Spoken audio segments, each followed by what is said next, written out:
ಶ್ರೀಗುರುಭ್ಯೋ ನಮಃ. ಹರಿ ಓಂ. ಆಪಾದಮೌಲಿಪರ್ಯಂತಂ ಗುರುಣಾಮಾಕೃತಿಂ ಸ್ಮರೇತ್ ತೇನ ವಿಘ್ನಾಃ ಪ್ರಣಶ್ಯಂತಿ ಸಿದ್ಧ್ಯಂತಿ ಚ ಮನೋರಥಾಃ.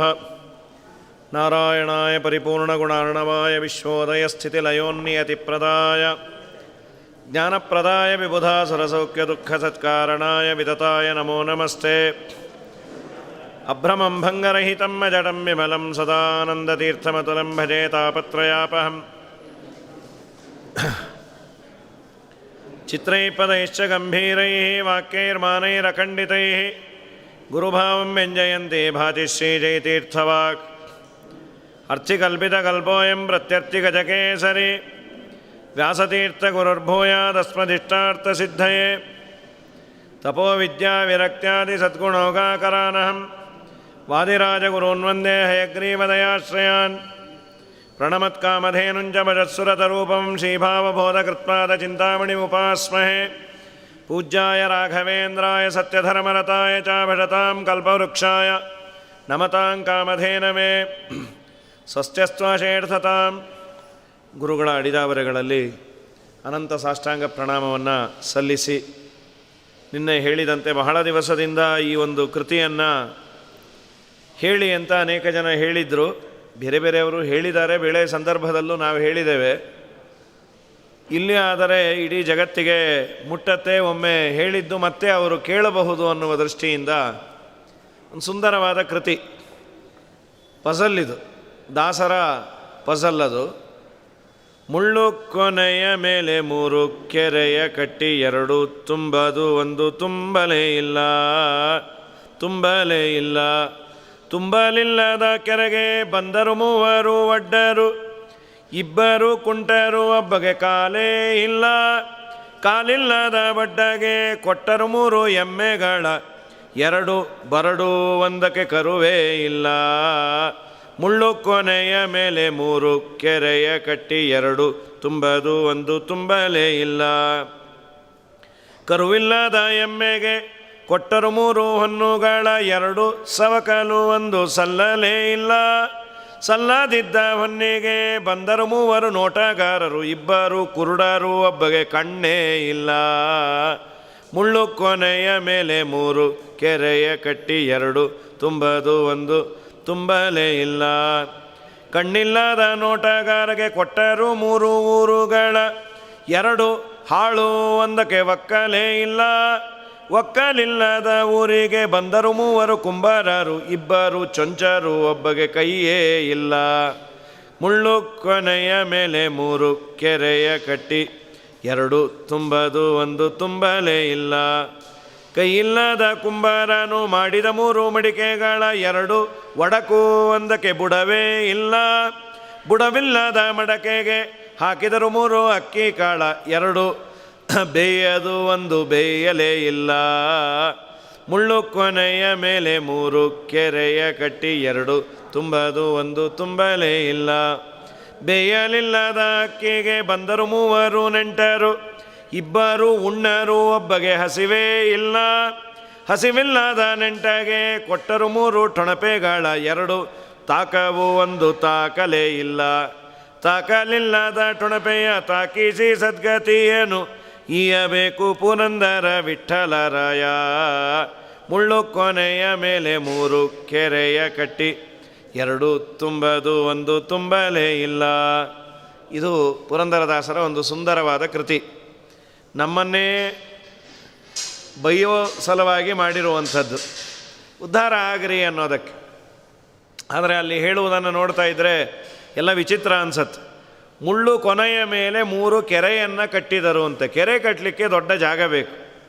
ಮುಳ್ಳಿನ ಕೊನೆಯ ಮೇಲೆ ಕೆರೆಯನ್ನು ಕಟ್ಟೋದು ಹೇಗೆ, ಅದನ್ನು ನಿರ್ಮಾಣ ಮಾಡೋದು ಹೇಗೆ ಅಂದರೆ, ಮುಳ್ಳು ಕೊನೆ ಅನ್ನುವ ಇಲ್ಲಿ ಪದದಿಂದ ಜೀವನನ್ನು ತಗೊಳ್ಬೇಕು.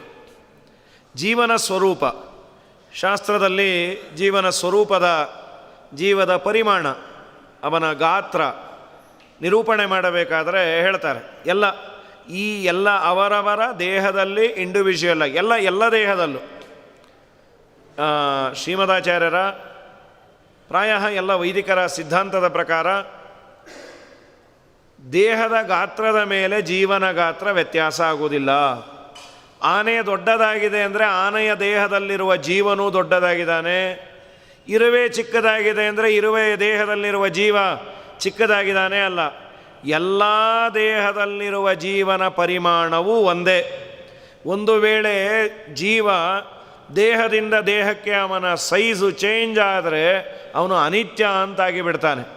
ಪರಿಮಾಣದಲ್ಲಿ ಎಂದೂ ವ್ಯತ್ಯಾಸ ಇಲ್ಲ.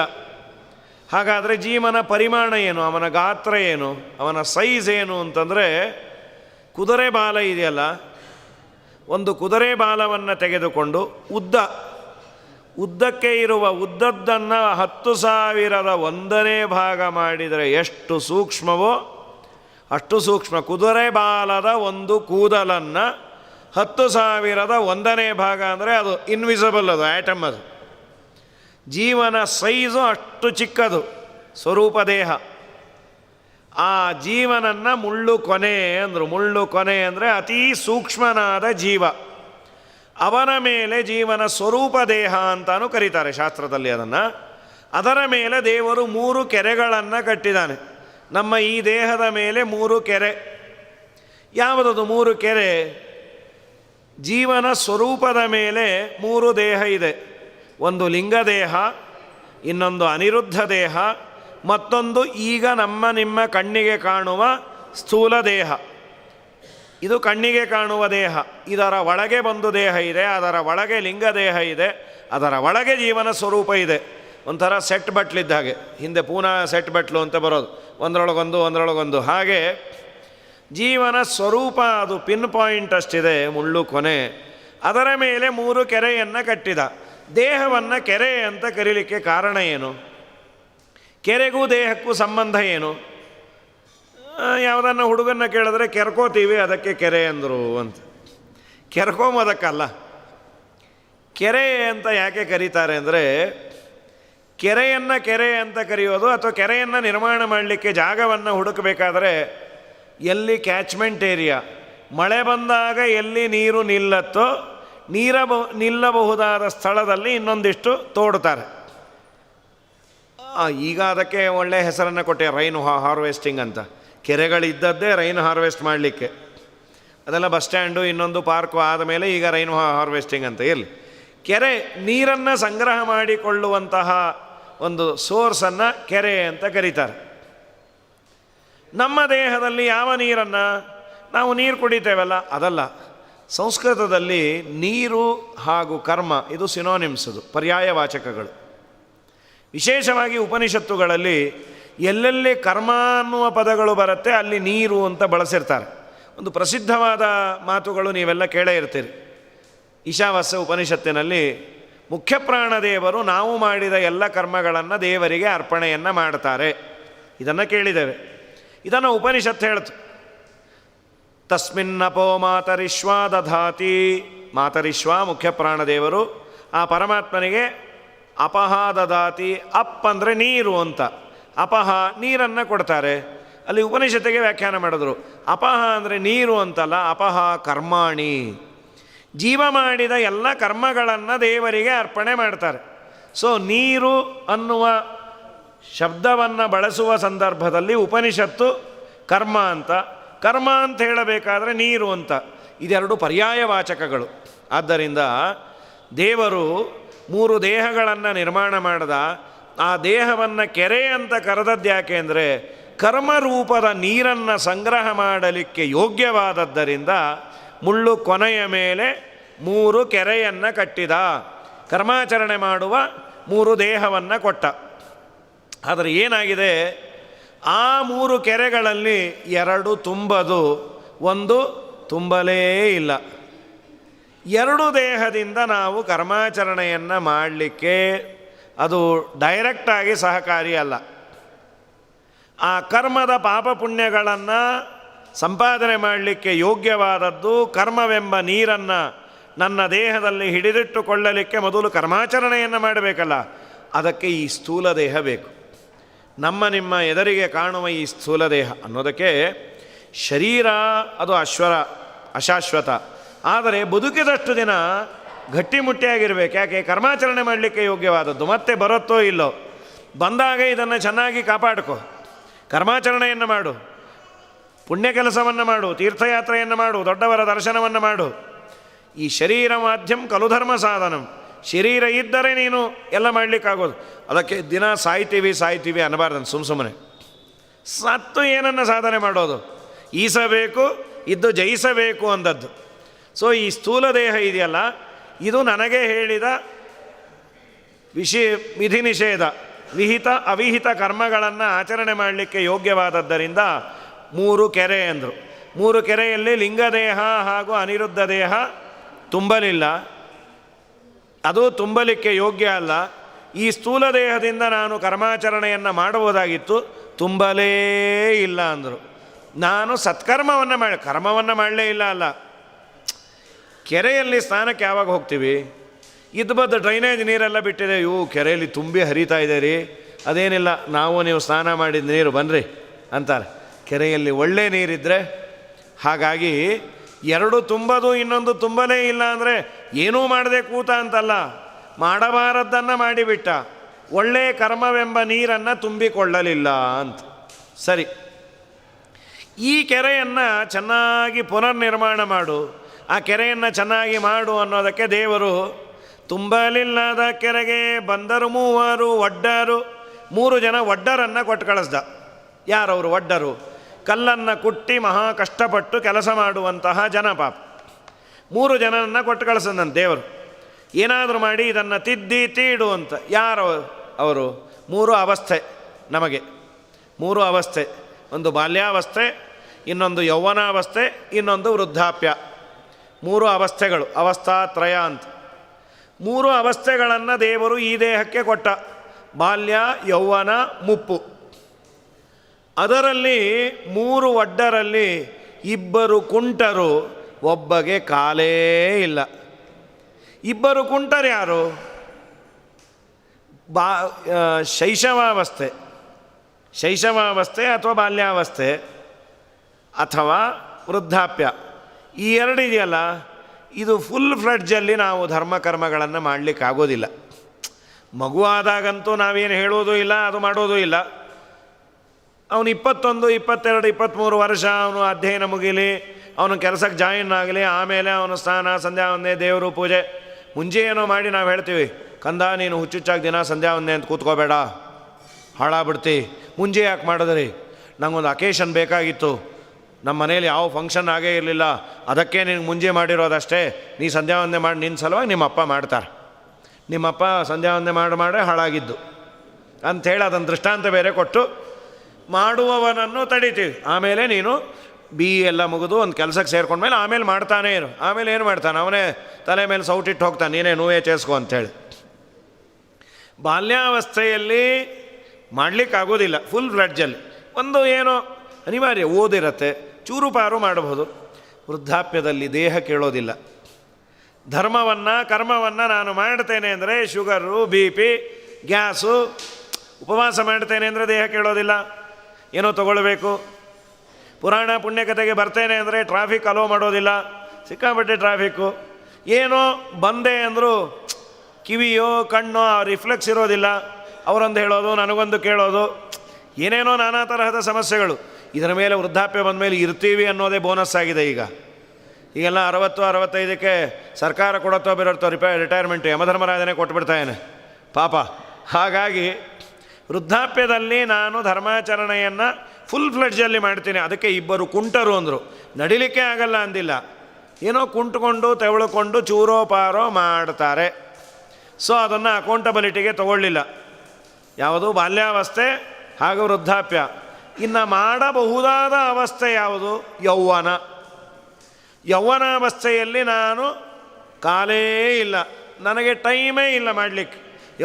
ಎಲ್ಲಿ ಕೆಲಸ ಕಾರ್ಯ ಎಲ್ಲೋ ಹೋಗಿ ಬರೋದು, ವೈಟ್ ಫೀಲ್ಡ್ಗೆ 3 ತಾಸು ಹೋಗೋದು, 3 ತಾಸು ಬರೋದು, ಅದರಲ್ಲೇ ಟೈಮ್ ಆಗೋಯ್ತು. ಭಾನುವಾರ ಒಂದಿನ ಮಾಡೋಣ ಅನ್ಕೋತೀನಿ, ಒಂದಿನ ನಿದ್ದೆ ಮಾಡೋಣ ಅಂತ 11:30ಗೋ 12ಕ್ಕೋ ಎದ್ದು ತುಂಬ ಸುಸ್ತಾಯಿತು ಅಂತ ಒಂದು ಸ್ನಾನ ಮಾಡಿ ಏನೋ ತಿಂಡಿ ತಿಂದು ಮತ್ತೆ ಬಿದ್ದುಕೊಂಡ್ಬಿಡ್ತಾನೆ. ಸೋಮವಾರ ಬಂದೇ ಬಿಟ್ಟಿರತ್ತೆ. ಅಥವಾ ವೀಕೆಂಡ್ ಅಂಥೇಳಿ ಬೆಳಗ್ಗೆ ಎದ್ದು ಯಾವಾಗ ಹೋದ ಅಂದರೆ ಪೂರ್ಣ ವೀಕಾಗೇ ಬರ್ತಾನೆ, ಆ ವೀಕೆಲ್ಲ ಎಂಡ್ ಮಾಡೇ ಬರ್ತಾನೆ.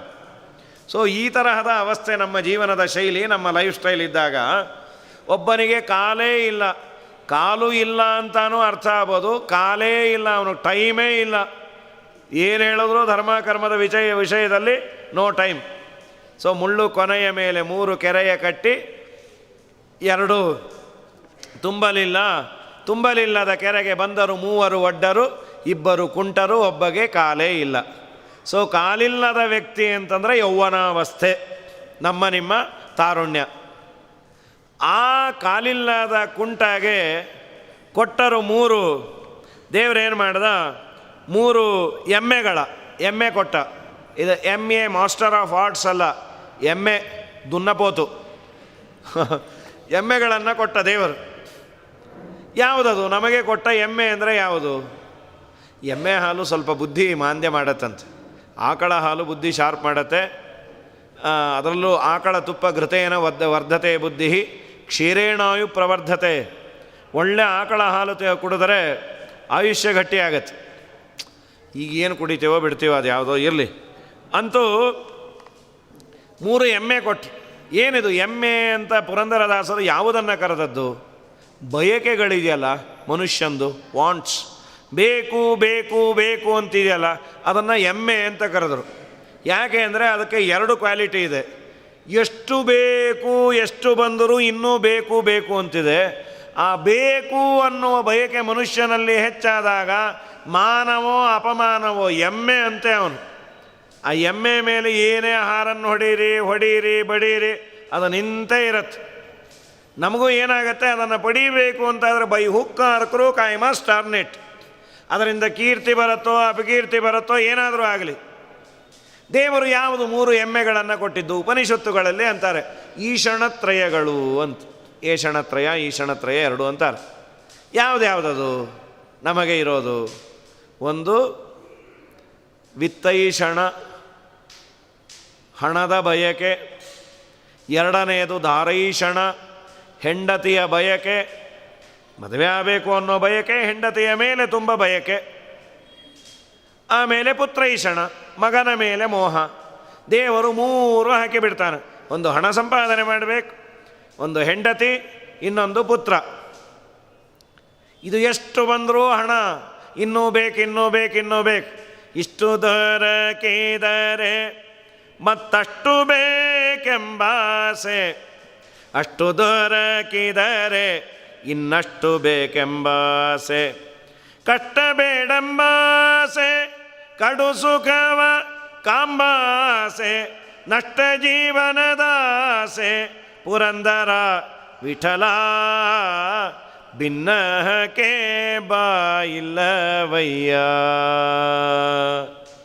ಆದರೆ ಜ್ಞಾನಿಗಳು ಅದನ್ನು ಬಿಟ್ಟು ಓಡ್ತಾರೆ ಅಂತ ಉಪನಿಷತ್ತು ಹೇಳತ್ತೆ. ಏಷಣತ್ರಯಗಳನ್ನು ಬಿಟ್ಟು ಜ್ಞಾನ ಭಿಕ್ಷೆಗಾಗಿ ಅಲಿತಾರಂತೆ. ನನಗೆ ಜ್ಞಾನದ ಅನ್ನವನ್ನು ಹಾಕಿ ಅಂತ ಉಪನಿಷತ್ತು ಹೇಳುತ್ತೆ. ಇಲ್ಲಿ ಅಂತೂ 3 ಎಮ್ಮೆಗಳನ್ನು ಕೊಟ್ಟರು, 3 ಬಯಕೆಗಳನ್ನು. ಆ 3 ಬಯಕೆಗಳಲ್ಲಿ, 3 ಎಮ್ಮೆಗಳಲ್ಲಿ 2 ಬರಡು. 2 ಕರುವನ್ನು ಹಾಕಲ್ಲ, ಹಾಲನ್ನು ಕರಿಯಲ್ಲ, ವೇಸ್ಟ್ ಅದು. ಯಾವುದದು ಅಂದರೆ ಹೆಂಡತಿ ಅಥವಾ ಮಗ ಅಪರೂಪ, ಪರಲೋಕಕ್ಕೆ ಉಪಯೋಗ ಬೀಳೋದು ಕಡಿಮೆ. ಅಫ್ಕೋರ್ಸ್ ಮಗ ಅಪ್ಪ ಹೋದಾಗ ಅವನಿಗೆ ಸದ್ಗತಿ ಆಗಲಿಕ್ಕೆ ಎಲ್ಲ ಮಾಡ್ತಾನೆ. ಇಲ್ಲಿ ಲಿಂಗದೇಹ ಭಂಗರೂಪವಾದ ಮೋಕ್ಷದ ಉದ್ದೇಶವನ್ನು ಇಟ್ಟುಕೊಳ್ಳೋದಾದರೆ ಅದು ನಿನಗೆ ಪ್ರತಿಬಂಧಕವೇ ವಿನಃ ತುಂಬ ಅದರಿಂದ ಸಾಧನೆ ಅಂತ ಇಟ್ಕೊಳ್ಬೇಡ. ಹಾಗಾದರೆ 2 ಬರಡು, 1ಕ್ಕೆ ಕರು ಹಾಕುವ ಯೋಗ್ಯತೆ ಇದೆ. ನಿನಗೇನಾದರೂ ಪರಲೋಕವನ್ನು ತಂದುಕೊಡುವ ಸಾಮರ್ಥ್ಯ ಇರುವ ಒಂದು ಎಮ್ಮೆ ಅಂತಾದರೆ ಅದು ಹಣ ಅನ್ನುವ ಒಂದು ಎಮ್ಮೆ. ನೀನು ಹಣವನ್ನು ಸದ್ವಿನಿಯೋಗ ಮಾಡಿದರೆ, ಭಾಗವತದ ಏಕಾಸ್ಕಂದದಲ್ಲೇ ಹೇಳ್ತಾರೆ, ಧನವೂ ಕೂಡ ನಿನಗೆ ದೇವರ ದರ್ಶನಕ್ಕೆ ಕಾರಣ ಆಗತ್ತೆ. ಅದು ಹೇಗೆ 500 ರೂಪಾಯಿ 1000 ರೂಪಾಯಿ ಟಿಕೆಟ್ ತೊಗೊಳ್ಳೋದಲ್ಲ. ಧನಂ ಹಿ ಧರ್ಮೈಕ ಫಲಂ ಯತೋಸ್ಯ ಜ್ಞಾನಂ ಸವಿಜ್ಞಾನಮನುಪ್ರಶಾಂತಿ. ಈ ಜನ್ಮದಲ್ಲಿ ನಿನಗೆ ದೇವರು ಸಂಪತ್ತನ್ನು ಕೊಟ್ಟಿದ್ದರೆ ಸದ್ವಿನಿಯೋಗ ಮಾಡು, ಸತ್ಕರ್ಮಾಚರಣೆಗೆ ಅದನ್ನು ವಿನಿಯೋಗ ಮಾಡಿದಾಗ ದೇವರು ಮುಂದಿನ ಜನ್ಮದಲ್ಲಿ ಯೋಗ್ಯವಾದ ತತ್ವಜ್ಞಾನ ಸಂಪಾದನೆ ಮಾಡುವಂತಹ ಜನ್ಮ ಕೊಡ್ತಾನೆ ಅಂತ. ಆದ್ದರಿಂದ 2 ಎಮ್ಮೆ ಬರಡು, ಇನ್ನೊಂದು ಕರು ಹಾಕಲಿಲ್ಲ. ಕರು ಹಾಕಬಹುದಾಗಿತ್ತು, ಅದು ನಿನಗೆ ಉಪಯೋಗ ಬೀಳಬಹುದಾಗಿತ್ತು. ಆದರೆ ನೀನು ಆ ಹಣವನ್ನು ಸದ್ವಿನಿಯೋಗ ಮಾಡಲಿಲ್ಲ. ಆದ್ದರಿಂದ 2 ಬರಡು ಒಂದಕ್ಕೆ ಕರುವೇ ಇಲ್ಲ. ಸರಿ, ಕರುವಿಲ್ಲದ ಎಮ್ಮೆಗೆ ಕೊಟ್ಟರು 3 ಹೊನ್ನುಗಳ. ಕರುವಿಲ್ಲದ ಎಮ್ಮೆ ಹಣ, ಅದಕ್ಕೆ 3 ಹೊನ್ನುಗಳು, ಅಂದರೆ ಅದಕ್ಕೆ 3 ದಾರಿ ಅಂತ. ಯಾವುದು? ಹಣದ ವಿನಿಯೋಗ 3 ತರಹ. ಒಂದು ದಾನ, ಉತ್ತಮವಾದದ್ದು. ಅದು ತೊಗೊಂಬೋರ್ಗೇನು ಗೊತ್ತು, ಕೊಡೋರಿಗೆ ಗೊತ್ತು ಅಂತಾರೆ. ಸಾಮಾನ್ಯ ದಾನ ಅಂತ ಆಚಾರಗಳೇ ಹೇಳೋದು. ನಿಮಗೇನು ತೊಗೊಂಡು ಅಭ್ಯಾಸ, ಕೊಡೋರಿಗೆ ಗೊತ್ತು. ಸರಿ, ಬೇಡಪ್ಪ, ನೀನಾದರೂ ಉಣ್ಣು. ದಾನಂ ಭೋಗೋ ನಾಶಸ್ತಿಸ್ರೋರ್ಗತಯೋರ್ಭವತಿ ವಿತ್ತಸ್ಯ ಯೋ ನದದಾತಿ ನ ಭುಂಕ್ತೆ ತಸ್ಯ ತೃತೀಯ ಗತಿರ್ಭವತಿ. ಒಂದ ದಾನ ಮಾಡು. ಅತ್ಯುತ್ತಮವಾದ ಮಾರ್ಗ ಅಂದರೆ ಧನಕ್ಕೆ ವಿನಿಯೋಗ ಅಂದರೆ 4 ಜನಕ್ಕೆ ದಾನ ಮಾಡು.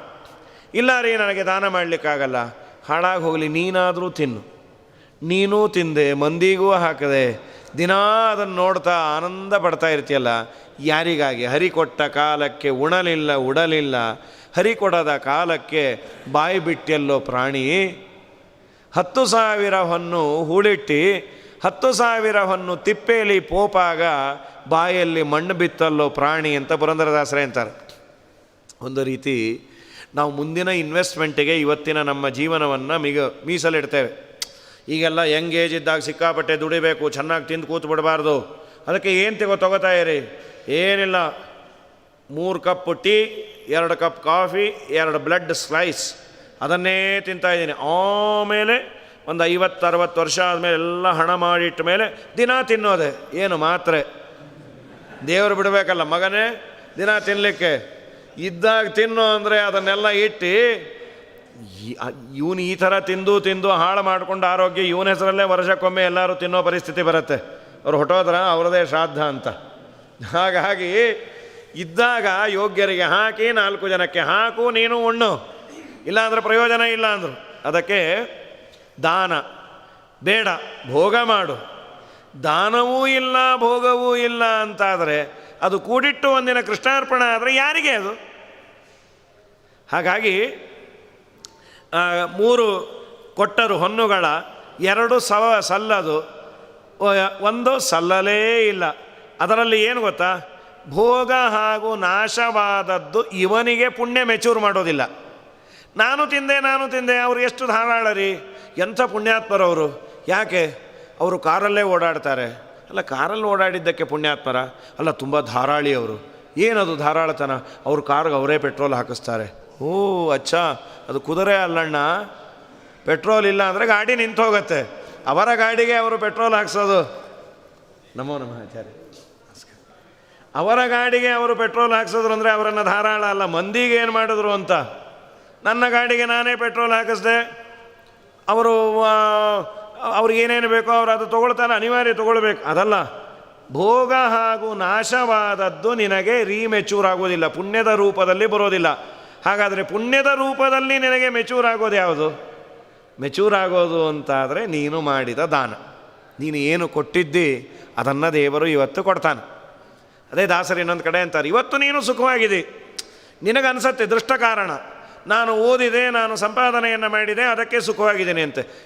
ಶಾಸ್ತ್ರ ಹೇಳ್ತು ನೀನು ಓದದ್ದಕ್ಕೆ ಇರೋದಲ್ಲಪ್ಪ. ಖಂಡಿತ ನಿನಗೆ ಓದಲಿಕ್ಕೆ ಬೇಕಾದ ಎಲ್ಲ ವ್ಯವಸ್ಥೆಯನ್ನು ಮಾಡಿಕೊಟ್ಟ, ದೇವರು ಬುದ್ಧಿಯನ್ನು ಕೊಟ್ಟ, ಓದಿದ ಮೇಲೆ ನಿನಗೆ ಕೆಲಸವನ್ನು ಕೊಡಿಸಿ ಅನ್ನ ತಿನ್ನುವ ಭಾಗ್ಯವನ್ನು ಕೊಟ್ಟಿಯಾನಲ್ಲ. ಯಾಕೆ ಗೊತ್ತಾ? ನೀನು ಹಿಂದೆ ಅನ್ನದಾನ ಮಾಡಿದ್ದಿ, ಅದಕ್ಕೆ ಇವತ್ತು ಉಣ್ತಾ ಇದೆ. ಅನ್ನದಾನವ ಮಾಡಿದ ಮನುಜಗೆ ಅನ್ನವುಂಬುವುದೇ ಸಾಕ್ಷಿ. ಅನ್ನದಾನವ ಮಾಡದ ಮನುಜಗೆ ಕದನ್ನಕ್ಕೆ ಬಾಯ್ ಬಿಡುವುದೇ ಸಾಕ್ಷಿ. ಹರಿಕೃಪೆಯಲ್ಲಿ ತಾನ್ವಲಿದಿದ್ದಾದರೆ ಗುರುತರ ಮೋಕ್ಷವೇ ಸಾಕ್ಷಿ. ಕನ್ಯಾದಾನವ ಮಾಡಿದ ಮನುಜಗೆ ಕನ್ಯಾಭೋಗವೇ ಸಾಕ್ಷಿ. ಕನ್ಯಾದಾನವ ಮಾಡದ ಮನುಜಗೆ ಹೆಣ್ಣಿಗೆ ಬಾಯ್ ಬಿಡುವುದೇ ಸಾಕ್ಷಿ. ನೀ ಏನು ಕೊಟ್ಟ್ಯೋ ಅದನ್ನು ಕೊಡ್ತಾನೆ, ನೀನು ಹೇಗೆ ಕೊಟ್ಟ್ಯೋ ಅದನ್ನು ಕೊಡ್ತಾನೆ. ಉಮಾಮಹೇಶ್ವರ ಸಂವಾದದಲ್ಲಿ ನಾವೆಲ್ಲ ಕೇಳಿದ್ದೇವೆ. ದಾಸರದೇ ಅಂದರು, ಅಣ್ಣ ನೀನು ದಾನ ಮಾಡಿದ್ದೇ ನಿನಗೆ ಬರೋದು, ನಾವೇನು ಮಾಡಿದ್ದೀವಿ, ದಾನವನ್ನೇ ದಾನ ಮಾಡಿಬಿಟ್ಟಿದ್ದೀವಿ. ಅದೇ ಬಂದಿರೋ ಸಮಸ್ಯೆ. ದಾನ ಅನ್ನೋ ಪದವನ್ನೇ ನಾವು ದಾನ ಮಾಡ್ತೇವೆ. ಹಾಗಾಗಿ 2 ಹೊನ್ನುಗಳು, ಅದರಲ್ಲಿ ಒಂದು ಸಲ್ಲಲೇ ಇಲ್ಲ. ದಾನ ಅನ್ನೋದು ನನ್ನಿಂದ ಆಗಲಿಲ್ಲ. ಸಲ್ಲದಿದ್ದ ಹೊನ್ನಿಗೆ ಅಂದರೆ ದಾನವೆಂಬ ಹೊನ್ನಿಗೆ ಬಂದರು 3 ನೋಟಗಾರರು. 3 ಜನ ಅಂಪೈರ್ಸ್ ಬಂದ್ರಂತೆ, ನೋಟಗಾರರು. 2 ಕುರುಡರು, ಒಬ್ಬಗೆ ಕಣ್ಣೇ ಇಲ್ಲ. ಯಾರವರು 3 ಜನ? ದಾನ ಮಾಡಿದಾಗ ಮಾಡದೇ ಇದ್ದಾಗ ಅದು ಏನು ಅಂದರೆ 3 ಕರ್ಮಗಳಾಗಿ ಅದು ಸಂಚಿತ, ಪ್ರಾರಬ್ಧ, ಆಗಾಮಿ. ಸಂಚಿತ ಗಳಿಸಿದ್ದು, ಪ್ರಾರಬ್ಧ ಆ್ಯಕ್ಚುಯಲ್ಲಾಗೆ ಪ್ರಾರಬ್ಧ ಅನ್ನುವ ಮಾತನ್ನು ಅಪರೋಕ್ಷ ಜ್ಞಾನಾನಂತರದಲ್ಲಿ ಆಡಬೇಕದು, ಪ್ರಾರಬ್ಧ ಕರ್ಮ ಅಂತ. ಈಗ ನಾವು ಸಹಜವಾಗಿ ಆಡ್ತಾ ಇರ್ತೇವೆ, ಏನು ನಿಮಗೆ ಹೀಗಾಗಿದೆ ನಮ್ಮ ಪ್ರಾರಬ್ಧ ರೀ ಅಂತ. ಅದು ಪಂಡಿತರು ಪಾಮರರು ಎಲ್ಲರೂ ಆಡುವ ಮಾತಾಗಿದೆ. ಆ್ಯಕ್ಚುಯಲ್ಲಾಗಿ ನಮ್ಮ ಪ್ರಾಚೀನ ಕರ್ಮ ಅನ್ಬೇಕಷ್ಟೆ. ಪ್ರಾರಬ್ಧ ಕರ್ಮ ಅಂತ ಶುರುವಾಗೋದೇ ಅಪರೋಕ್ಷ ಜ್ಞಾನಾನಂತರದಲ್ಲಿ. ಯಾವ ಗಂಟನ್ನು ಬಿಚ್ಚಿರ್ತೇವೆ ಅದನ್ನು ನಾವೇ ಅನುಭವಿಸಬೇಕು. ಅಂಗಡಿ ಸಾಮಾನಿದ್ದ ಹಾಗೆ 10,000 ರೂಪಾಯಿ ಸಾಮಾನು ತೆಗೆದುಕೊಂಡಾಗ ಹೇಳಿರ್ತೇವೆ, ಯಾವುದು ಉಳಿಯತ್ತೆ ವಾಪಸ್ ಕೊಡ್ತೇವೆ. ಆಯಿತು ತಂದು ಕೊಡಿ, ಆದರೆ ಓಪನ್ ಆಗಿದ್ದರೆ ನಾವು ತೊಗೊಳ್ಳಲ್ಲ. ಇಲ್ಲ ಅದು ಓಪನ್ ಮಾಡಿಲ್ಲ, ಒಂದು ಹನೀನೂ ಅದರಲ್ಲಿ ಕಮ್ಮಿ ಆಗಿಲ್ಲ, ಎಲ್ಲೋ ತೂತಾಗಿದೆ, ಅದು ನಿನ್ನ ಹಣೆ ಬಾರ ಅಂತಾನೆ. ಓಪನ್ ಆದರೆ ನಿನ್ನ ಹಣೆ ಬಾರ, ನೀನೇ ಉಣ್ಬೇಕು, ಉಣ್ತೀಯೋ ಚಲ್ತೀಯೋ. ಯಾವುದು ಓಪನ್ ಆಗಿಲ್ಲ ಅದನ್ನು ತೊಗೊಳ್ತೇವೆ. ಅದು ದೇವರದೇ ಕ್ರಮ, ಅಂಗಡಿಯವರು ಇಟ್ಕೊಂಡಿರೋದು. ಆದ್ದರಿಂದ ಅದು ತಪ್ಪಲ್ಲ, ಅದನ್ನು ಫಾಲೋ ಮಾಡೋದೇ ದೇವರ ಅನುಗ್ರಹಕ್ಕೆ ಪಾತ್ರರಾಗೋದು ಅಂತ ಇರಲಿ. ಸೊ ಪ್ರಾರಬ್ಧ ಅನ್ನಬಾರ್ದು, ಇರಲಿ. ಸಂಚಿತ, ಆಗಾಮಿ, ಪ್ರಾರಬ್ಧ ಅಂತ ಅದು ಪ್ರಾಚೀನ ಕರ್ಮ. ಈ 2 ಸಂಚಿತ ಆಗಾಮಿಗಳನ್ನು ನಾವಿನ್ನೂ ಅದರ ಅನುಭವಕ್ಕೆ ಅದು ಬರೋದೇ ಇಲ್ಲ. ಏನೇ ಬರೋದಾದರೂ ಪ್ರಾಚೀನ ಕರ್ಮ ಅಥವಾ ಪ್ರಾರಬ್ಧ ಕರ್ಮ. ಸಲ್ಲ 3 ನೋಟಗಾರರು ಅಂದರೆ ಇದೆ. 2 ಕುರುಡರು, 2 ಅದು ಆ್ಯಕ್ಟಿವೇಟ್ ಆದರೂ ಬಿಟ್ಟರೋ ಸಂಚಿತ ಆಗಾಮಿ ನಮಗೆ ಸಂಬಂಧ ಇಲ್ಲ. ಏನೇ ಆದರೂ ನಾವು ಅನುಭವಿಸುವ ಈ ಕರ್ಮಗಳು ಪ್ರಾರಬ್ಧ ಅಂತಿರೋ ಪ್ರಾಚೀನ ಅಂತಿರೋ. ಆ ಕಣ್ಣಿಲ್ಲದ ನೋಟಗಾರಗೆ ಕೊಟ್ಟರು 3 ಊರುಗಳ ಆ ಕರ್ಮದಲ್ಲಿ ಪ್ರಾಚೀನ ಕರ್ಮ ನಿಮಿತ್ತದಿಂದ ನಮಗೇನು ದೇಹಗೇಹಾದಿಗಳು ಬಂದಿದೆ, ಅದು 3 ತರಹದ ಕರ್ಮವನ್ನು ಮಾಡ್ತೇವೆ. ಸಾತ್ವಿಕ ಕರ್ಮ, ರಾಜಸ ಕರ್ಮ, ತಾಮಸ ಕರ್ಮ. 14ನೇ ಅಧ್ಯಾಯ ಭಗವದ್ಗೀತೆಯಲ್ಲಿ ದೇವರು ತುಂಬ ಸುಂದರವಾಗಿ ಹೇಳ್ತಾನೆ. ಬಂಧನ ಮಾಡೋದೇ ಕರ್ಮಗಳು. ಅದರಲ್ಲಿ ಸತ್ವ, ರಜಸ್ಸು, ತಮಸ್ಸು. ಸಾತ್ವಿಕ ಕರ್ಮ ಆ್ಯಕ್ಟಿವೇಟ್ ಆದಾಗ ರಜೋತಮೋ ಗುಣವನ್ನು ಮೆಟ್ಟಿ ನಿಲ್ಲತ್ತಂತೆ. ರಜೋಗುಣ ಆ್ಯಕ್ಟಿವೇಟ್ ಆದಾಗ ತಮೋಗುಣ ಸಾತ್ವಿಕ ಗುಣವನ್ನು ಅದು ಮೆಟ್ಟಿ ನಿಲ್ಲತ್ತೆ. ತಮೋಗುಣ ಆ್ಯಕ್ಟಿವೇಟ್ ಆದಾಗ ಸತ್ವರಜಸ್ಸನ್ನು ಮೆಟ್ಟಿ ನಿಲ್ಲತ್ತೆ. ಯಾವುದರ ಸಿಂಪ್ಟಮ್ಸ್ ಏನು ಅದನ್ನು ಹೇಳ್ತಾರೆ. ಸತ್ವಗುಣ ಇವನಲ್ಲಿ ಪ್ರಚುರವಾದಾಗ, ಅದರಲ್ಲೂ ಸೂಕ್ಷ್ಮ ಸತ್ವಗುಣ ಆ್ಯಕ್ಟಿವೇಟ್ ಆದಾಗ ಪ್ರಕಾಶ, ಜ್ಞಾನಕ್ಕೆ ಸಂಬಂಧಪಟ್ಟ ದೇವರ ವಿಚಾರವನ್ನು ಕೇಳಬೇಕು ಅನ್ನೋ ಹಂಬಲ ಇರತ್ತಂತೆ. ಅದನ್ನು ತಿಳಿಬೇಕು, ಅದನ್ನು ಅಧ್ಯಯನ ಮಾಡಬೇಕು ಅನ್ನುವ ಹಂಬಲ ಇದ್ದರೆ ಅದು ಸಾತ್ವಿಕ ಅನ್ನೋ ಹಿಂಟಂತೆ. ಇನ್ನು ರಾಜಸ ಗುಣಗಳು ವೃಥಾ ವ್ಯರ್ಥವಾದ ಕರ್ಮಗಳನ್ನು ಮಾಡೋದು, ಏನೋ ಕೆಲಸಕ್ಕೆ ಬಾರದ ಕೆಲಸವನ್ನು ಸದಾ ಆ್ಯಕ್ಟಿವ್ ಆಗಿರೋದು, ಪುಣ್ಯ ಇಲ್ಲ ಪುರುಷಾರ್ಥ ಇಲ್ಲ, ಸಂಸಾರದಲ್ಲೇ ಇರೋದು. ಇನ್ನು ತಾಮಸವಾದದ್ದು ಏನು ಅಂದರೆ ಅಜ್ಞಾನ, ವಿಪರೀತ ಜ್ಞಾನಗಳ ಸಂಪಾದನೆ ಮಾಡ್ತಾ ಅದನ್ನೇ ಸರಿ ಅಂದ್ಕೊಳ್ಳೋದು. ಹೀಗೆ ಮಾಡತ್ತೆ ಅಂತ ಅರ್ಜುನರಿಗೆ ಉಪದೇಶ ಮಾಡಿದ್ದಾರೆ. ಪ್ರಕೃತದಲ್ಲಿ 3 ಕರ್ಮಗಳು. ಕಣ್ಣಿಲ್ಲದ ನೋಟಗಾರರಿಗೆ ಕೊಟ್ಟರು 3 ಊರುಗಳ 2 ಹಾಳು. ರಾಜಸ ತಾಮಸ ಕರ್ಮಗಳನ್ನು ಮಾಡುವುದರಿಂದ ಏನೂ ಪ್ರಯೋಜನ ಇನ್ನೂ ಹಾಳಾಗ್ತೇವೆ. ರಾಜಸ ಕರ್ಮಗಳು ಸಂಸಾರದಲ್ಲಿಡತ್ತೆ, ತಾಮಸ ಕರ್ಮಗಳಂತೂ ನಮ್ಮನ್ನು ಪೂರ್ಣ ಅಧಪ್ಪತನಕ್ಕೆ ಎಳೆದುಕೊಂಡು ಹೋಗುತ್ತೆ. ಸಾತ್ವಿಕ ಕರ್ಮವನ್ನು ಮಾಡಬೇಕು, ಅದು ನಾವು ಮಾಡೋದೇ ಇಲ್ಲ. ಕೊಟ್ಟರು 3 ಊರುಗಳು, 2 ಆ ಊರುಗಳು ಅದು ಇಲ್ಲ, ಒಕ್ಕಲಿಲ್ಲ. 2 ಹಾಳು, 1ಕ್ಕೆ ಒಕ್ಕಲೇ ಇಲ್ಲ. ಅದನ್ನು ಉತ್ತು ಬಿತ್ತು ಬೇಸಾಯ ಮಾಡುವ ವ್ಯಕ್ತಿಯೇ ಇಲ್ಲ. ಸಾತ್ವಿಕ ಕರ್ಮವನ್ನು ಬಳಸಿಕೊಳ್ತಾನೆ ಇಲ್ಲ. ಸಾತ್ವಿಕ ಗುಣವನ್ನು ಬಳಸಿದರೆ ತುಂಬ ಪ್ರಯೋಜನ ಆಗಿರೋದು. ಆದ್ದರಿಂದ ಒಕ್ಕಲಿಲ್ಲ. ಒಕ್ಕಲಿದ್ದಿದ್ರೆ ಅಲ್ಲೇನಾದರೂ ನಾವು ಬೆಳೀಬಹುದಾಗಿತ್ತು, ಮಾಡಲಿಲ್ಲ. ಒಕ್ಕಲಿಲ್ಲದ ಊರಿಗೆ ಬಂದರು 3 ಕುಂಬಾರರು. ಆ ಊರಿಗೆ, ಯಾವುದು ಸಾತ್ವಿಕ ಕರ್ಮಗಳೆಂಬ ಊರಿಗೆ 3 ಜನ ಬಂದರು. ಅವ್ರು ಯಾರು? ಕುಂಬಾರರು, ಕುಂಭಕಾರರು. ಜಗತ್ತೆಂಬ ಈ ಬ್ರಹ್ಮಾಂಡವೆಂಬ ಘಟವನ್ನು ನಿರ್ಮಾಣ ಮಾಡುವ 3 ಜನ ಶಿಲ್ಪಿಗಳು, ಎಂಜಿನಿಯರ್ಸ್. ಯಾರದು? ಒಂದು ಭಗವಂತ, ಇನ್ನೊಂದು ಬ್ರಹ್ಮ, ಇನ್ನೊಂದು ರುದ್ರ. ಹರಿಹರ ಬ್ರಹ್ಮ 3 ಜನ ಬಂದರು. ಆ ಕುಂಬಾರರಲ್ಲಿ ಇಬ್ಬರು ಚೊಂಚರು. ಚೊಂಚರು ಅಂದರೆ ಅವರ ಕೈ ಸ್ವಲ್ಪ ಚಿಕ್ಕದಾಗಿದೆ. ಇಬ್ಬರಿಗೆ ಸ್ವತಂತ್ರವಾದ ಕೈ ಇಲ್ಲ. ದೇವರು ಹೇಳಿದರೆ ಮಾಡಬೇಕು, ಇಲ್ಲ ಅಂದರೆ ಸುಮ್ಮನೆ ಇರಬೇಕು. ಸ್ವತಂತ್ರವಾಗಿ ಮಾಡುವ ಅಧಿಕಾರ ಬ್ರಹ್ಮನಿಗೂ ಇಲ್ಲ, ಶಿವನಿಗೂ ಇಲ್ಲ. ದೇವರು ನಿಂತು ಮಾಡಿಸಿದರೆ ಬ್ರಹ್ಮಣಿ ಬ್ರಹ್ಮರೂಪೋಸೌ ಶಿವರೂಪಿ ಶಿವೇ ಸ್ಥಿತಃ. ಕ್ಲೇಶಾನಂದಗಳೀಶಾಧೀನ ಸಮಾಸಮ ಬ್ರಹ್ಮ ಸದಾಶಿವರು ಈಶಿತವ್ಯರು ಪರೇಶನಿಲ್ಲದಲೆ ಶ್ವಾಸ ಬಿಡುವ ಶಕ್ತಿ ಲೇಶಿಲ್ಲವೆಂಬುದೇ ಫಲವಿದು ಬಾಳದುದಕ್ಕೆ.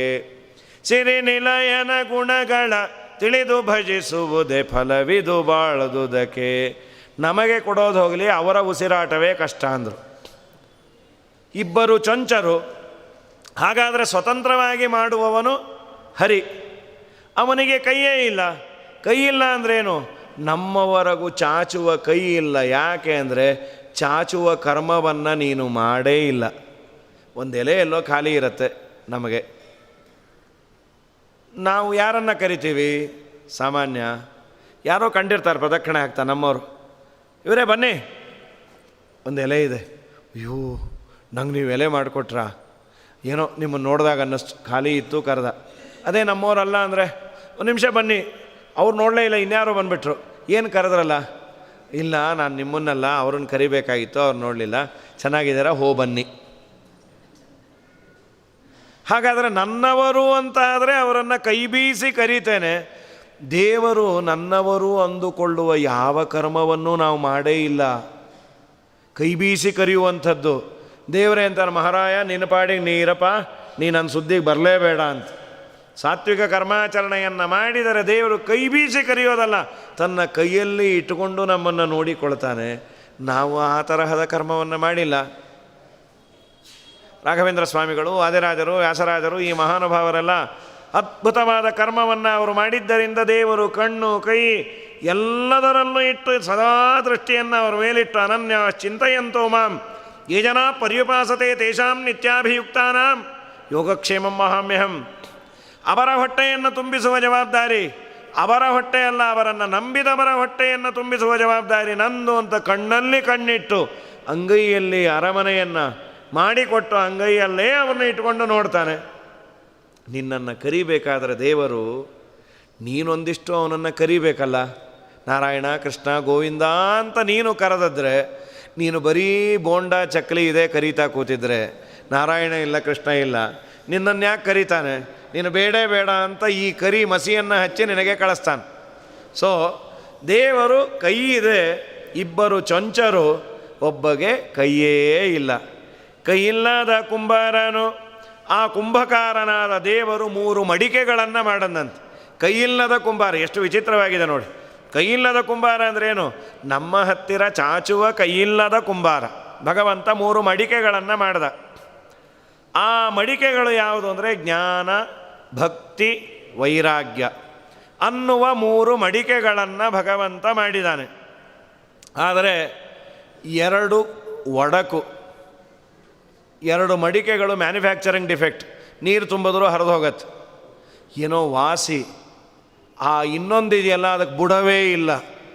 ಕೈಯಿಲ್ಲದ ಕುಂಬಾರನು ಮಾಡಿದ ಮಡಿಕೆಗಳನ್ನು 2 ಒಡಕು, ಒಂದಕ್ಕೆ ಬುಡವೇ ಇಲ್ಲ.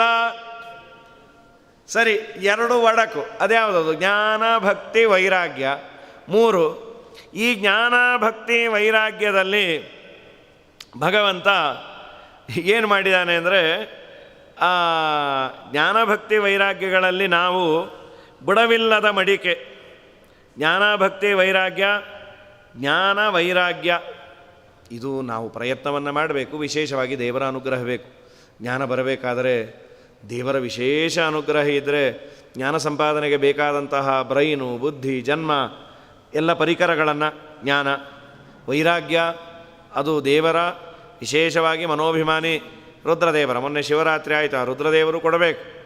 ರುದ್ರದೇವರ ಅಂತರ್ಯಾಮಿಯಾದ ಭಗವಂತ ವೈರಾಗ್ಯವನ್ನು ಕೊಡಬೇಕು. ಜ್ಞಾನ ವೈರಾಗ್ಯಗಳು ಅದು ನಾವು ಪ್ರಯತ್ನವನ್ನು ಮಾಡಬೇಕು. ವಿಶೇಷವಾಗಿ ಅದು ದೇವರ ಅನುಗ್ರಹದಿಂದ ಬರುವಂಥದ್ದು. ನಾನು ಮಾಡಲಿಕ್ಕಾಗೋದು ದೇವರಲ್ಲಿ ಒಂದು ಪ್ರೀತಿ. ಭಕ್ತಿ ಅಂದರೆ ಉತ್ತಮರಲ್ಲಿ ಮಾಡುವ ಪ್ರೀತಿಗೆ ಸ್ವಲ್ಪ ಈಸಿಯಾಗಿ ಮಾಡಬಹುದಾದದ್ದು. ಜ್ಞಾನ ಕಷ್ಟ, ಬುದ್ಧಿ ಶಾರ್ಪ್ನೆಸ್ ಇಲ್ಲ. ವೈರಾಗ್ಯ ಅದು ಕಷ್ಟ ಇದೆ. ಏನೋ ಒಂದಿಷ್ಟು ದೇವರಲ್ಲಿ ಪ್ರೀತಿಯನ್ನು ಮಾಡಬಹುದಾಗಿತ್ತು. ಎರಡು ಒಡಕು. ಜ್ಞಾನ ವೈರಾಗ್ಯಗಳು ಇಲ್ಲ, ಇದ್ದರೂ ಚೂರು ಪಾರು ತುಂಬಿದೆ ಅನ್ಕೋತೀವಿ, ಹರಿದೋಗಿರತ್ತೆ ತೂತು. ಭಕ್ತಿ ಅದು ಮಾಡಲೇ ಇಲ್ಲ, ಇದೆ ಪ್ಲೇಸ್ಮೆಂಟ್ ಬೇರೆ ಕಡೆ ಆಗ್ಬಿಡ್ತು. ವಾದಿರಾಜರಂತಾರೆ, ಸಕಲ ಸಾಧನವಿಂದು ಕೈ ಸೇರಿತು. ಏನೇನು ಸೇರಿತು? ಹೆಂಡತಿ ಮಕ್ಕಳಲ್ಲಿ ಭಕುತಿ, ಪರಮಾತ್ಮನಲ್ಲಿ ವಿರಕುತಿ. ಇದೆ ಅಂತ ನಮಗೆ. ಹೆಂಡತಿ ಮಕ್ಕಳಲ್ಲಿ ಅಪಾರ ಭಕ್ತಿ, ದೇವರಲ್ಲಿ ವಿರಕ್ತಿ. ಈ ಅವಸ್ಥೆ ಆಗಿದೆ ಅಂತ. ಹಾಗಾಗಿ ಬುಡವೇ ಇಲ್ಲ, ಭಕ್ತಿ ಅದರ ಲವಲೇಶವೂ ಇಲ್ಲ. ಏನೇ ಆದರೂ ದೇವರ ರಕ್ಷಣೆ ಮಾಡೇ ಮಾಡ್ತಾನೇನು ವಿಶ್ವಾಸ ಎಲ್ಲಿದೆ? ಏನೋ ಚೂರು ಪಾರು ನಮ್ಮ ಜೀವನದಲ್ಲಿ ದೇವರು ಒಂದು ಪಾರ್ಟ್ ಅಷ್ಟೇ. ಅದು ಏನು ಪಾರ್ಟು? ಇದ್ದ ಸಂಪತ್ತು ಹಾಳಾಗಿ ಹೋಗದೇ ಇರಲಿ ಅಂತ ದೇವರ ಹತ್ರ ಬರೋದಷ್ಟೇ. ಭಕ್ತಿ ಇಲ್ಲ. ಆದಮೇಲೆ ಬುಡವಿಲ್ಲದ ಮಡಕೆಗೆ ಹಾಕಿದ್ರು 3 ಅಕ್ಕಿ ಕಾಳು. 3 ಅಕ್ಕಿ ಕಾಳು ಹಾಕಿದ್ರು, ಏನೋ ಒಂದಿಷ್ಟು ಅನ್ನ ಆಗಲಿ ಅಂತ. ಅದೇ ಯಾವುದದು? 3 ಅಕ್ಕಿ ಕಾಳು. ಸಾತ್ವಿಕ ಭಕ್ತಿ, ರಾಜಸ ಭಕ್ತಿ, ತಾಮಸ ಭಕ್ತಿ. ರಾಜಸ ತಾಮಸ ಭಕ್ತಿಯಿಂದ ಏನೂ ಪ್ರಯೋಜನ ಇಲ್ಲ. ತಾಮಸ ಭಕ್ತಿ ವಿಚಿತ್ರವಾದದ್ದು, ತಲೆ ಕಳೆದು ದೇವರ ಮೇಲಿಡೋದು, ಏನೇನೋ ಈ ಥರದ್ದು. ರಾಜಸ ಭಕ್ತಿ ಮತ್ತೆ ಮತ್ತೆ ಸಂಸಾರಕ್ಕೆ ಬರುವಂಥದ್ದು. ಸಾತ್ವಿಕ ಭಕ್ತಿಯನ್ನು ಮಾಡಲೇ ಇಲ್ಲ. ಆದ್ದರಿಂದ 3 ಅಕ್ಕಿ ಕಾಳು 2 ಬೈಯೋದು, 1 ಬೇಯಲೇ ಇಲ್ಲ. ಸಾತ್ವಿಕ ಭಕ್ತಿ ಬೇಯಲೇ ಇಲ್ಲ, ಅಕ್ಕಿ ಹಾಗೆ ಉಳಿದು ಬಿಡ್ತು. ಈ ಅಕ್ಕಿಯನ್ನು ತಿನ್ನಲಿಕ್ಕೆ, ಈ ಅನ್ನ ತಿನ್ನಲಿಕ್ಕೆ 3 ಜನ ಬಂದ್ರು ನೆಂಟರು. ಯಾರವ್ರು? ನಮ್ಮ ನೆಂಟರು. 3 ಜನ ನೆಂಟರು. ಈ ದೇಹದಲ್ಲಿ 3 ಡಿಪಾರ್ಟ್ಮೆಂಟ್. ಒಂದು ಜೀವ, ತತ್ತದ್ದೇಹಗತನಾದ ಜೀವ. ಇನ್ನಿಬ್ಬರು ಯಾರು ನೆಂಟರು ಅಂದರೆ, ಒಂದು ತತ್ವಾಭಿಮಾನಿ ಅಸುರರು, ಕಾಲನೇಮಿ ಮೊದಲಾದವರು ಕೆಟ್ಟದ್ದಕ್ಕೆ ಪ್ರೇರಣೆ ಮಾಡೋರು. ಮತ್ತೊಂದು ತತ್ವಾಭಿಮಾನಿ ದೇವತೆಗಳು. ಈ ದೇಹದಲ್ಲಿ 3 ಜನ ಇದ್ದಾರೆ: ಜೀವ, ತತ್ವಾಭಿಮಾನಿ ಅಸುರರು, ತತ್ವಾಭಿಮಾನಿ ದೇವತೆಗಳು. ಅದರಲ್ಲಿ ನೆಂಟರಲ್ಲಿ 2 ಉಣ್ಣರು. ತತ್ವಾಭಿಮಾನಿ ಅಸುರರಾಗಲಿ ತತ್ವಾಭಿಮಾನಿ ದೇವತೆಗಳಾಗಲಿ ಉಣ್ಣೋದಿಲ್ಲ. ಉಣ್ಣೋನಿವನೇ ಜೀವ. ಇವನು ಹಸಿವೇ ಇಲ್ಲ ಅಂದರು. ನಾನು ಸಾತ್ವಿಕ ಕರ್ಮವನ್ನು ಮಾಡಬೇಕು, ನಾನು ಉದ್ಧಾರ ಆಗಬೇಕು ಅನ್ನುವ ಬಯಕೆಯೇ ಇಲ್ಲ, ಹಸಿವೇ ಇಲ್ಲ ಅಂದ್ಬಿಟ್ಟೆ ಇವನು. 2 ಉಣ್ಣರು, ಒಬ್ಬಗೆ ಹಸಿವೇ ಇಲ್ಲ. ಹಸಿವೇ ಇಲ್ಲ, ಸ್ವಲ್ಪ ಆದರೂ ಬೇಕಾಗಿತ್ತು. ನಾನು ಉದ್ಧಾರ ಆಗಬೇಕು, ನಾನೊಂದಿಷ್ಟು ಸತ್ಕರ್ಮವನ್ನು ಮಾಡಬೇಕಾಗಿತ್ತು ಅಂತ. ಸಾಂಸಾರಿಕ ಸುಖದಲ್ಲಿ ಲೋಲುಪರಾಗಿ ಬಿಟ್ಟಿದ್ದೀವಿ ನಾವೆಲ್ಲ. ಅದರಲ್ಲೂ ಆ ತಾತ್ವಿಕ ಅಸುರರಿಗೂ ದೇವತೆಗಳಿಗೂ ಸ್ಪರ್ಧೆ. ಇವನಿಂದ ಕೆಟ್ಟ ಕೆಲಸ ಮಾಡಿಸಬೇಕು ಅಂತ ಅವರಿಗೆ ಏನೇನು ಬೇಡೋ ಅದನ್ನೆಲ್ಲ ಮಾಡಿಸ್ತಾ ಇರ್ತಾರೆ. ಕಣ್ಣು, ಕಿವಿ, ಮೂಗು, ಬಾಯಿ ಎಲ್ಲ ನಮ್ಮ ಪ್ರಹ್ಲಾದರಾಜರು ಹೇಳಿದಾಗೆ ಹೋಗಬಾರ್ದ ಕಡೆಗೆ ಹೋಗತ್ತೆ. ಏನು ಮಾಡೋದೋ ಏನೋ ಅಂತ ಪ್ರಹ್ಲಾದರಾಜರು ನರಸಿಂಹದೇವರಲ್ಲಿ ಬೇಡ್ತಾರೆ, ನಿನ್ನನ್ನು ಬೇಡ್ಲಿಕ್ಕೆ ಬಾಯೇ ಇಲ್ಲ ಅಂತ. ಯಾಕೆ? ಜಿಕ್ವೈಕತೋಚ್ಯುತ ವಿಕರಶತಿ ಮಾವಿ ತೃಪ್ತ ಶಿಷ್ಟೋನ್ಯತಸ್ತ್ವಗುದರಂ ಶ್ರವಣಂ ಕುತಶ್ಚಿತ್ ಗ್ರಾಣೋನ್ನತಶ್ಚಪಲದೃಕ್ ಕ್ವಚ ಕರ್ಮಶಕ್ತಿ ಬಕ್ವಸ್ಸ ಪತ್ನೈವ ಗೇಹ ಪತಿಂ ಲುನಂತಿ. ಭಗವಂತ 16 ಜನ ಶತ್ರುಗಳು ಅಥವಾ 4-5 ಜನ ಹೆಂಡತಿಯರಿದ್ದ ಪುರುಷನನ್ನು ಒಬ್ಬೊಬ್ಬರು ಒಂದೊಂದು ಕಡೆ ಎಳೆದ್ರೆ ಏನು ಅವಸ್ಥೆ ಆಗಬೇಕು ಹಾಗಾಗಿದೆಯೋ. ಕಣ್ಣು ಬೇರೆ ಕಡೆ ಇಳಿಯತ್ತೆ, ಕಿವಿ ಬೇರೆ ಕಡೆ ಇಳಿಯತ್ತೆ. ಒಟ್ಟು ದೇವರಿಗೆ ಸಂಬಂಧಪಟ್ಟ ಪಡದ ವಿಷಯವನ್ನೇ ಬಯಸತ್ತೆ. ಕಣ್ಣಿಲಿ ಕೃಷ್ಣಾಕೃತಿ ನೋಡದೆ ಪರ ಹೆಣ್ಣಿನ ನೋಡುವ ತಪ್ಪು, ನಿನ್ನ ಕಥಾಮೃತ ಕೇಳದೆ ಹರಟಯ ಮನ್ನಿಸುವ ಕಿವಿ ತಪ್ಪು. ಅನ್ನವ ನಿನಗರ್ಪಿಸದೆ ಅಜ್ಞಾನದಿ ಉಣ್ಣುವ ನಾಲಿಗೆ ತಪ್ಪು, ಚಿನ್ಮಯ ಚರಣಕ್ಕೆರಗದೆ ಉನ್ಮತ್ತರಿಗೆ ನಮಿಸುವ ಶಿರ ತಪ್ಪು. ತಪ್ಪುಗಳ ಪರಿಹರಿಸಿ ಕಾಯೋ ನಮ್ಮಪ್ಪನಲ್ಲವೇ ನೀನು, ಒಪ್ಪಿದ ಬಳಿಕ ಅವಗುಣವೆಣಿಸದೆ ತಿಮ್ಮಪ್ಪ ಸಲಭೋ ಸ್ವಾಮಿ ತಿಮ್ಮಪ್ಪ ಸಲಭೋ. ಅದನ್ನೂ ಬೇಡ್ತಾ ಇಲ್ಲ ನಾವು. ಸಂಸಾರದಲ್ಲಿ ತನ್ಮಯರಾಗಿ ಅಲ್ಲೇ ಅಚೀವ್ಮೆಂಟ್ಸು ಅಂದ್ಕೊಂಡು ಪ್ರಾಯ ಅಲ್ಲೇ ಲೋಲುಪರಾಗಿ ಅದೇ ದೊಡ್ಡ ಸಾಧನೆ ಅಂತಾಗಿದೆ. ಸರಿ, ಹಸಿವಿಲ್ಲದ ನಂಟಗೆ ಕೊಟ್ಟರು 3 ಟೊಣಪೆಗಳ. ಹಸಿವಿಲ್ಲದ ನಂಟ ಅಂದರೆ ಜೀವ, ಅವನಿಗೆ 3 ಏಟನ್ನು ಕೊಟ್ರಂತೆ. ಆದರೆ ಆ 3 ಇನ್ನಾದರೂ ಇವನು ಉದ್ಧಾರ ಆಗಲಿ ಅಂತ 3 ಕೊಟ್ಟ ದೇವರು. ಆ 3 ಕೊಟ್ಟಿದ್ದರಲ್ಲಿ 2 ತಾಕಲೇ ಇಲ್ಲ, ತಾಕಿದ್ರೂ ತಾಕದೇ ಇರೋ ಥರ ಇದ್ಬಿಟ್ಟು. ಯಾವುದದು 3 ಏಟು? ಆಧ್ಯಾತ್ಮಿಕ, ಆದಿದೈವಿಕ, ಆದಿಭೌತಿಕ ಅಂತ 3 ಏಟನ್ನು ದೇವರು ನಮಗೆ ಕೊಟ್ಟ. ಆ 3ರಲ್ಲಿ 2 ಗೊತ್ತೇ ಆಗೋದಿಲ್ಲ. ಆಧ್ಯಾತ್ಮಿಕ, ಆದಿದೈವಿಕ, ಆದಿಭೌತಿಕ 3 ಏಟುಗಳನ್ನು ಅದು ಯಾವ್ಯಾವುದು ಏನು ಎತ್ತ ಅಂತಂದಾಗ, ಆದಿದೈವಿಕವಾದದ್ದು ದೈವದಿಂದ ಬರುವಂಥದ್ದು, ಅತಿವೃಷ್ಟಿ, ಅನಾವೃಷ್ಟಿ, ಬಿರುಗಾಳಿ, ಇನ್ನೇನೇನೋ ಅಧಿದೈವದಿಂದ. ದೈವ ಸರಿ ಇಲ್ಲದೆ ಇನ್ನೂ ಆಕ್ಸಿಡೆಂಟ್ ಆಯಿತು, ಮತ್ತೊಂದಾಯಿತು. ದೈವ ಸ್ವಲ್ಪ ಆದರೂ ಇವನು ಎಚ್ಚೆತ್ತುಕೊಳ್ಳಲಿ ಅಂತ ಬಿರುಗಾಳಿಯೋ ಇನ್ಯಾವುದೋ ಅನಾವೃಷ್ಟಿಯೋ ಈ ಥರ ಎಲ್ಲ ಸ್ವಾಭಾವಿಕವಾಗಿ ದೈವದಿಂದ ಆಗಿರುತ್ತೆ. ಅವುಗಳನ್ನು ಆದಷ್ಟು ಬೇಳೆ ನಾವು ಕಂಡುಕೊಳ್ಳೋಣ. ಈಗ ಸುನಾಮಿ ಎಲ್ಲಿ ಬರುತ್ತೆ ಅದಕ್ಕೊಂದು ಮೀಟರು, ಎಲ್ಲಿ ಭೂಕಂಪ ಆಗುತ್ತೆ ಅದಕ್ಕೆ 1 ಮೀಟರು, ಎಲ್ಲ ಮೀಟ್ರು ಪೀಟ್ರು ಇದರ ಮೇಲೆ ನಾವಿರ್ತೇವೆ. ಇಲ್ಲ ಎಲ್ಲಿ ಬರೋದಿಲ್ಲ, ಬೆಂಗಳೂರಿಗಂತೂ ಸೇಫಾಗಿದ್ದೀವಿ ಸದ್ಯಕ್ಕೆ. ಟ್ರಾಫಿಕ್ ಸುನಾಮಿ ಬಿಟ್ಟರೆ ನೀರಿಂದೇನು ಸುನಾಮಿ ಇಲ್ಲ. ಈಗ ಬರೋ ನೀರು ಬರ್ತಾ ಇಲ್ಲ, ನೀರಿನ ತೊಂದರೆನೇ ಇಲ್ಲ ಈಗ. ಯಾಕೆಂದರೆ ಬರುತ್ತೆ ಅನ್ನೋ ತೊಂದರೆ ಇದ್ದರೆ ಬೇಗ ಹಿಡ್ಕೋಬೇಕು ಅಂತ ಕೊಡ ಹಿಡ್ಕೋಬೇಕು. ಇನ್ನು ಬರೋದೇ ಇಲ್ಲ ಅಂತ ನಿಶ್ಚಯ ಇದ್ದಾಗ ಹಾಯ್ ಅಂತ. ಹೀಗಾಗಿ ಈ ಸಮುದ್ರದ್ದು ಅಥವಾ ಇನ್ಯಾವುದೋ ಪ್ರವಾಹವೋ ಅದಿಲ್ಲ. ಆ ತರಹ ನಾವೇನು ಬೇಕೋ ಯಾವ ಊರಲ್ಲಿರತ್ತೋ ಅಲ್ಲಿ ಮಾಡ್ಕೊಂಬಿಡ್ತೀವಿ. ಇನ್ನು ಇನ್ನೊಂದು ಪೆಟ್ಟು ದೇವರು ಕೊಟ್ಟದ್ದು ಅಂದರೆ ಆದಿದೈವಿಕವಾದದ್ದಾಯಿತು. ಆದಿಭೌತಿಕವಾದದ್ದು ಅಂದರೆ ಪ್ರಾಣಿ ಭೂತಗಳಿಂದ ಆಗುವಂತಹ ತೊಂದರೆ. ಯಾವುದೋ ಹಾವೋ ಇನ್ಯಾವುದೋ ನಾಯಿ ಕಚ್ಚಿತು ಅಂತಾನೋ, ಇನ್ಯಾವುದೋ ಪ್ರಾಣಿಗಳು ಬಂತು, ಹುಲಿ ಬಂತು, ಇನ್ನೊಂದು ಬಂತು, ಅಥವಾ ಇನ್ನೇನೋ ಅವನ ಹೊಟ್ಟೆಯಲ್ಲಿ ಯಾವುದೋ ಜಂತಾಗಿದೆ, ಇನ್ಯಾವುದೋ ಯಾವುದೋ ಇದು ಸೇರಿಕೊಂಡಿದೆ, ಜೀವಿಗಳೆಲ್ಲ ಸೇರಿಕೊಂಡಿದೆ, ಏನೇನೋ ಅದು ಆ್ಯಂಟಿಬಯೋಟಿಕ್ಕು ಅದು ಇದು ಕೊಟ್ಟು ಹೋಗುವಂಥದ್ದು. ಅದಕ್ಕೂ ನಾವೇನೇನೋ ಕಂಡುಕೊಂಡಿದ್ದೀವಿ. ರೋಗ ರುಜಿನಗಳನ್ನು ಏನೋ ಪರಿಹಾರ ಮಾಡ್ಕೊಬೋದು ಅಂತ. ಈ ಥರದ್ದು ಭೂತಗಳಿಂದ ಆಗುವ ತೊಂದರೆಗಳನ್ನು ಬಗೆಹರಿಸ್ಕೊಂಡ್ವಿ. ಕಡೆಗೆ ದೇವರು ಕೊಟ್ಟಿದ್ದು ಆಧ್ಯಾತ್ಮಿಕ, ನನ್ನ ಒಳಗಾಗುವ ತಾಪ, ಮನಸ್ಸಿನ ತಾಪ. ಇದು ಯಾರ ಹತ್ರ ಹೇಳ್ಕೊಬೋದು? ಮನೋನೋವುಗಳು, ಮನಸ್ಸಿಗೆ ಆದ ನೋವುಗಳು, ಏನೇನೋ ಸಮಸ್ಯೆಗಳು ಆಗತ್ತೆ. ಅದೆಲ್ಲ ಆದಾಗ ಬೇರೆ ಬೇರೆ ದೊಡ್ಡ ರೋಗವೋ ರುಜಿನವೋ ಬಂದಾಗ ಆಗಲಾದರೂ ದೇವರನ್ನು ವೈದ್ಯೋ ನಾರಾಯಣೋ ಹರಿಹಿ ಪ್ರಾರ್ಥನೆ ಮಾಡಿ, ಸ್ವಾಮಿ ಇನ್ನಾದರೂ ನಿನ್ನ ಸ್ಮರಣೆಯನ್ನು ಕೊಡು, ನೀನು ಆಪತ್ತು ಕೊಟ್ಟದ್ದೇ ನನ್ನನ್ನು ಉದ್ಧಾರ ಮಾಡಲಿಕ್ಕೆ. ವಿಪದ ಸಂತುನಶ್ವತೆ ತತ್ರ ತತ್ರ ಜಗತ್ಪತೆ. ತಾಕಲೇ ಇಲ್ಲ, ತಾಕಲಿಲ್ಲದ ಟೊಣಪೆಯ, ತಾಕಲಿಲ್ಲದ 2 ತಾಕಿಲ್ಲ. ಯಾವುದು? ಆದಿಭೌತಿಕ ಹಾಗೂ ಆದಿದೈವಿಕ. ಆಧ್ಯಾತ್ಮಿಕವಾದದ್ದು ಒಳಗೆ ಆಗುವ ತೊಂದರೆಯನ್ನಾದರೂ ನನಗೆ ಕೊಟ್ಟು ನಿನ್ನ ಹತ್ರ ಎಳ್ಕೊಂಬ. ನಿನ್ನ ಹತ್ರ ಬರಬೇಕು ಅಂತಾದರೆ ಒಳಗಣ್ಣು ತೆಗಿಬೇಕು. ವ್ಯಾಸರಾಜರಂದ ಹಾಗೆ ಆ ಒಳಗಣ್ಣು ಅಂತರಂಗದಲ್ಲಿ ಕಣ್ಣು ತೆರೆಯದವ ಹುಟ್ಟು ಕುರುಡನೋ, ಇನ್ನಾದರೂ ಏನೋ ಮಾಡಿ ನನ್ನನ್ನು ಎಳ್ಕೊಂಬ. ರಾಘವೇಂದ್ರ ಸ್ವಾಮಿಗಳು ಗೀತಾವಿವೃತ್ತಿಯಲ್ಲಿ ಈಗ ನೋಡಿದೆ ತುಂಬ ಸುಂದರವಾದ ಮಾತುಗಳನ್ನು ಬರೀತಾರೆ. ಸಮಲೋಷ್ಟಾಶ್ಮ ಕಾಂಚನ, ಬೆಳ್ಳಿ ಬಂಗಾರ ಮಣ್ಣು ಕಲ್ಲು ಎಲ್ಲವನ್ನು ಒಂದೇ ರೀತಿಯಾಗಿ ನೋಡೋರು ಜ್ಞಾನಿಗಳು ಹಾಗೆ ಇರ್ತಾರೆ. ರಾಯರು ಹಾಗೆ ಇದ್ದರು, ಪುಣ್ಯಾತ್ಮರು. ಒಳ್ಳೆ ರತ್ನಮಾಲೆಯನ್ನು ತಂದು ಕೊಟ್ಟರೆ ಅದನ್ನು ಹಾಕಿಬಿಟ್ರು. ಮತ್ತೆ ಅವನು ರಾಜ ಒದ್ದಾಡ್ದು, ಇವ್ರ ಮುಂದೆ ನಂದೇ. ಅವನೇ ಅಂದ್ಕೊಂಡ ಇವರು ಕೊಡಬಾರ್ದಾಗಿತ್ತು ನವರತ್ನದ ಮಾಲೆ ಅಂತ. ಒಂದು 5-6 ಗಂಟೆ ಆದಮೇಲೆ ಕುಂಡಕ್ಕೆ ಕೈ ಹಾಕಿ ಮತ್ತೆ ತೆಕ್ಕೊಟ್ರು.